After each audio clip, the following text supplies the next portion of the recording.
اللہ الذی خلق السماوات والارض وما بینہما فی 6 ایام ثم استوى علی العرش۔ ترجمہ کنز عرفان: اللہ ہی ہے جس نے آسمان اور زمین اور جو کچھ ان کے بیچ میں ہے سب کچھ 6 دن میں بنایا، پھر عرش پر استوا فرمایا جیسا اس کی شان کے لائق ہے۔ ما لکم من دونہ من ولی ولا شفیع افلا تتذکرون۔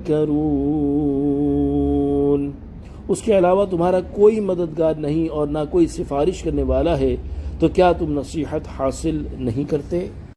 تفسیر صراط الجنان: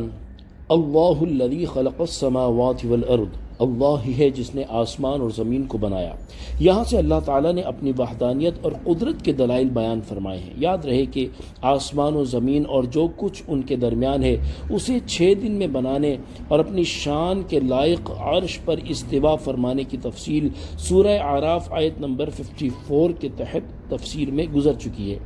اور جن 6 دنوں میں دنیا بنائی اس کی تفصیل سے متعلق یہاں ایک حدیث پاک ملاحظہ ہو۔ چنانچہ حضرت ابو ہریرہ رضی اللہ تعالی عنہ فرماتے ہیں، حضور اقدس صلی اللہ تعالی علیہ وآلہ وسلم نے میرا ہاتھ پکڑ کر ارشاد فرمایا، اللہ تعالی نے زمین کو ہفتے کے دن پیدا فرمایا اور اتوار کے دن زمین میں پہاڑوں کو پیدا کیا اور پیر کے دن درختوں کو پیدا کیا اور منگل کے دن ناپسندیدہ چیزوں کو پیدا کیا اور بدھ کے دن نور کو پیدا کیا اور جمعرات کے دن زمین پر چلنے والے جانداروں کو پیدا کیا، اور تمام مخلوق کے آخر میں حضرت آدم علیہ السلام کو جمعہ کے دن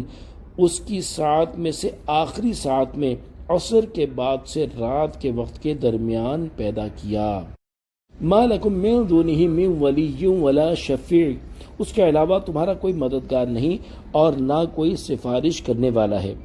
یعنی اے گروہ کفار، اگر تم اللہ تعالیٰ کی خوشنودی کی راہ یعنی اسلام اختیار نہ کرو گے اور ایمان نہ لاؤ گے تو نہ تمہیں کوئی مددگار ملے گا جو تمہاری مدد کر سکے، نہ کوئی شفیع جو تمہاری شفاعت کرے، تو کیا تم اللہ تعالیٰ کی طرف سے کی گئی نصیحتوں سے نصیحت حاصل نہیں کرتے؟ صلو علی الحبیب صلی اللہ تعالی علی محمد صلی اللہ تعالی علیہ وآلہ وسلم۔